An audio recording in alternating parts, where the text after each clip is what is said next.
Stock x ray, इसमें हम बात करेंगे आज एक ऐसे शेयर की जो कि 16 रुपये का है और काफ़ी समय से पिटता हुआ रहा और इसमें बहुत सारी खबरें भी आई। ग्रुप ऐसा है कि कंपनी में बैकिंग रिलायंस की है और शेयर का नाम है आलोक इंडस्ट्री। आलोक इंडस्ट्री पिछले एक साल में इसका करीब हाई देखेंगे तो 32 रुपये का है और ऑलमोस्ट 16 रुपये आ चुका है, तो लगभग 50% ये काउंटर अपने हाई से टूट चुका है पिछले एक साल में। अब इस रेंज में बहुत सारे लोग फंसे हुए हैं, कोई 20 पर, कोई 22 पर, 25, इस तरह से इस रेंज में शेयर में लोग फंस गए हैं। कमज़ोर क्यों हुआ शेयर? दो कारण। एक कि कंपनी का जो नतीजे आ रहे हैं वो ठीक नहीं आ रहे हैं। लगातार कंपनी के करीब 250 पौने 300 करोड़ का घाटा हर क्वार्टर में आ रहा है और पिछले दो क्वार्टर में तो ये खास तौर से इतना लॉस रहा। लेकिन उससे पहले भी कंपनी के जो लॉसेस थे वो काफ़ी ज़्यादा रहे हैं, मतलब 200 करोड़ की रेंज में तो कंपनी ने लॉसेस दिए हैं। तो ये प्रॉब्लम रही है कंपनी की मेन, की कंपनी का जो लॉस है वो नहीं ख़त्म हो रहा है।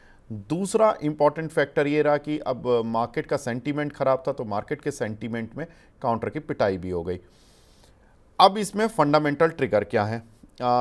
आज कंपनी के नतीजे हैं और जनवरी मार्च में अब ये नतीजे इसलिए इंपॉर्टेंट नहीं हो जाते कि कंपनी इस क्वार्टर में कोई टर्न अराउंड करने वाली है। एफआईज डीआईज ने हल्के हाथ से बाइंग की है और एफआईज ने बाइंग की है। आप समझो कि मार्च तक एफआईज तो बिल्कुल इंडियन मार्केट में सेल मोड में थे और मिड कैप स्मॉल कैप तो उनको बिल्कुल पसंद नहीं आ रहा था। उन्होंने आलोक इंडस्ट्री में बाय कर लिया, हालांकि बहुत कम किया, 2.38% से हिस्सा बढ़ाकर 2.4% किया और डीआईज ने भी अपना हिस्सा 0.41 से बढ़ाकर 0.43% किया। दैट मीन्स कि इंस्टीट्यूशनल एक्टिविटी इस काउंटर पर बढ़ी है इस क्वार्टर में, तो ये थोड़ा सा ध्यान देने वाली बात है।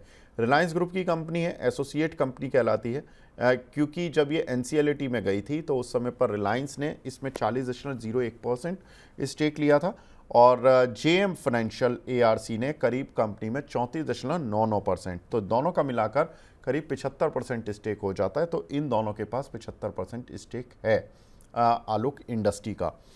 अब चीज़ क्या है, अब कंपनी के फंडामेंटल देखते हैं। कंपनी का ना कॉटन यार्न, पॉलिस्टर यार्न और कपड़े बनाने का कारोबार है। रिलायंस रिटेल को कपड़े बनाकर बेच देती है कंपनी। एक्सपोर्ट से कंपनी की 21% आय आती है।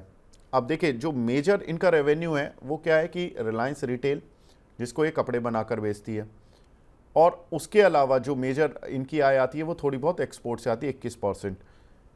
इनका जो की रॉ मटेरियल है पीटी और एमईजी, ये दोनों रिलायंस बनाती है और ये उनसे ही खरीदती है। कपड़े बनाने से पहले जो पॉलिस्टर यार्न और कॉटन यार्न बनाती है उनके लिए जो मेन की रॉ मटेरियल है, खासतौर से पॉलिस्टर के लिए, तो ये दोनों रॉ मटेरियल ये रिलायंस से खरीदती है। अब प्रॉब्लम क्या आ गई कि चीन से पॉलिस्टर की जो डंपिंग थी वो इंडिया में इतनी तेज हो गई कि पॉलिस्टर यार्न के प्राइसेस नीचे आ गए और इस कंपनी का जो एक सेगमेंट है वो थोड़ा सा चरमरा गया, जिसकी वजह से कंपनी के रिजल्ट ठीक नहीं आ रहे। दूसरा कि कंपनी का जो सिलवासा प्लांट था वहाँ पर आपको याद होगा कि थोड़ा सा तूफान आए थे तो पीछे, तो वहाँ पर इनका जो पावर सप्लाई थी वो काफ़ी ख़राब रही, जिसकी वजह से Q2 और Q3 जो पिछले दो क्वार्टर रहे उसमें लॉस बढ़ गया। तो ये एक प्रॉब्लम रही इस कंपनी के साथ। साथ ही अब चीन की डंपिंग भी चल रही है, पावर सप्लाई भी कट हो गई एक प्लांट पर, तो कंपनी का जो यूटिलाइजेशन लेवल है वो करीब FY24 में, लेकिन वो 52% आया चीन की डंपिंग की वजह से। साथ ही अगर देखें तो Q2 FY26 से कंपनी को ना एक टर्म लोन है जिसका भुगतान करना शुरू करना पड़ेगा, तो कंपनी के कैश फ्लो पे थोड़ा सा इम्पैक्ट आएगा। कंपनी के 10 मैन्युफैक्चरिंग प्लांट हैं और ज़्यादातर जो मैन्युफैक्चरिंग प्लांट हैं वो यूनियन टेरिटरीज़ में, दादरा नगर हवेली और सिलवासा, इस तरह की जगहों पर हैं। रिलायंस से कंपनी को हालांकि लोन गारंटी मिल जाती है, ये इसको एक बड़ा पॉजिटिव रहता है कि प्रमोटर बैकिंग बहुत स्ट्रांग है, रिलायंस से पीछे खड़ा है। लेकिन बस प्रॉब्लम क्या है कि कंपनी का एक कि प्रॉफिट नहीं आ रहा, प्रॉफिट ना आने की वजह दूसरी ये है कि कंपनी का एक तो कंपनी सीधे केवल रिलायंस को ही देखती है एज एन बायर के तौर पर, उन्हीं के लिए कपड़े बनाती है, रॉ मटेरियल भी उनसे खरीदती है, उनको बेच देती है, एक थोड़ा सा प्रॉफिट मार्जिन ले लेती है, लेकिन वो प्रॉफिट मार्जिन इतना है नहीं कि ये प्रॉफिट में आ सके। दूसरा कि कंपनी का यूटिलाइजेशन लेवल बहुत कम है। तीसरा कि चाइना से डंपिंग बहुत हो रही है इनके माल की, जिसकी वजह से कंपनी उतना तेज़ी से रिकवर नहीं हो पा रही है। ये कुछ एक कारण है, लेकिन दो इंपॉर्टेंट ट्रिगर यही कि एफआईज और डीआईज इन दोनों ने माल को खरीदा है। जिसकी वजह से इस शेयर में हमने देखा कि थोड़ा सा मूव अगर आया तो रिजल्ट्स पे आ भी सकता है। ये हम अंशुल जी से कंफर्म करेंगे। अंशुल भाई आप जुड़ गए क्या दोबारा?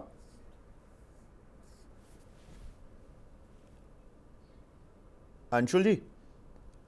जी सर। हाँ जी सर, आलोक इंडस्ट्री, इसमें आज नतीजे हैं। दो ट्रिगर एफआईज डीआईज ने इस क्वार्टर में माल खरीदा है, जनवरी मार्च में। बाकी फंडामेंटल ट्रिगर मैंने बताया कि भाई इनका एक जो सिलीवासा प्लांट है वो पावर सप्लाई नहीं मिल रही थी, जिसकी वजह से इनको लॉस थोड़ा ज़्यादा बढ़ गया था। चीन की डंपिंग हो रही थी, उसकी भी प्रॉब्लम थी। लेकिन एफआईज डीआईज ने माल खरीदा है, थोड़ा बहुत ही खरीदा, हल्के हाथ से खरीदा है इस क्वार्टर में। क्या लग रहा है सर, रिजल्ट डे आज, क्या करें? सर अगेन वही प्रॉब्लम है, जब तक लॉस पोस्ट करते रहेंगे बहुत ज्यादा इंटरेस्ट नहीं आएगा, लेकिन जिस हिसाब से इंस्टीट्यूशन माल खरीद रहे हैं तो कहीं ना कहीं उनको आसार है कि यहाँ से पॉजिटिव ये प्रॉफिट पोस्ट होना स्टार्ट होगा। तो जब भी प्रॉफिट पोस्ट करना स्टार्ट करेगा स्टॉक में अच्छी खासी तेजी डेवलप होगी। फिलहाल पूरे फॉल का 50% रिट्रेसमेंट 26 रुपये 68 पैसे है, तो वहां तक तो आना चाहिए बाउंस बैक में। उसके ऊपर वहां पे फिर देखेंगे क्या प्राइस एक्शन रहता है, क्या करता है, बट वहां तक आने की थोड़ी सी एक्सपेक्टेशन दिख रही है, सब्जेक्ट टू प्रॉफिट पोस्ट करना स्टार्ट करे तो हमारी वॉच लिस्ट में जरूर है स्टॉक। अगेन रीजन वही है कि मुकेश अंबानी ग्रुप की कंपनी है, तो डूबेगी तो नहीं, ये बात की तो मतलब बहुत मान के चल सकते हैं कि नहीं डूबेगी। बट हाँ 50% रिट्रेसमेंट 26 68 पे है, वहां तक स्टॉक अच्छा मूव दे सकता है। रिजल्ट अगर बहुत अच्छा आ गया तो बहुत तेजी से मूव आ जाएगी। और अगर रिजल्ट ऐसा ही आया जैसा कि पिछला आ रहे हैं 250-250 करोड़ के लॉस, तो ये रेंज में फंसा रहेगा या क्या करेगा ये? सेलिंग ऑलमोस्ट एग्जॉस्टेड लग रही है सर, क्योंकि जब रिवर्स किया था 4 मार्च को 350% वॉल्यूम के साथ, उसके बाद कोई सेलिंग आई नहीं, जबकि उसका लो एक बार स्वीप भी किया है, बट कोई वॉल्यूम नहीं था। तो ये दिखा रहा है कि इंस्टीट्यूशन एक्यूमुलेशन है। तो अब मेरे को डाउन साइड लगभग ना के बराबर दिख रही है, अपसाइड यहाँ से 26 रुपये 68 पैसे तक आती हुई दिख रही है। बट अगेन आप वो फ्लाइंग स्टार्ट मोमेंटम ढूंढ रहे हैं तो शायद ना आए, थोड़ा धीरे धीरे चले। आप रिजल्ट पे बहुत ज्यादा चीजें डिपेंड करती है। ठीक है, तो आज रिजल्ट डे है, रिजल्ट पर काफ़ी उम्मीदें हैं। देखते हैं कि ये रिजल्ट्स कैसे देता है और क्या एफआईज डीआईज की खरीद का लॉजिक क्या था, तो वो थोड़ा सा क्लियर भी हो जाएगा। कुछ ना कुछ या तो खबर आती है या कुछ ना कुछ रिजल्ट्स में टर्न अराउंड होता है, तो वो सारी चीज़ें आज देखनी होंगी। तो आलोक इंडस्ट्री पर ये रही अंशुल जी की राय। अंशुल भाई, वैसे तो आपसे बातें ख़त्म होती नहीं क्योंकि दर्शक आपको छोड़ना ही नहीं चाहते, लेकिन फ़िलहाल इस शो की अपनी एक टाइम लिमिट है और वो टाइम लिमिट पूरी हो गई है। तो अंशुल भाई बहुत बहुत शुक्रिया हमसे जुड़ने के लिए और अपना कीमती समय देने के लिए। धन्यवाद सर।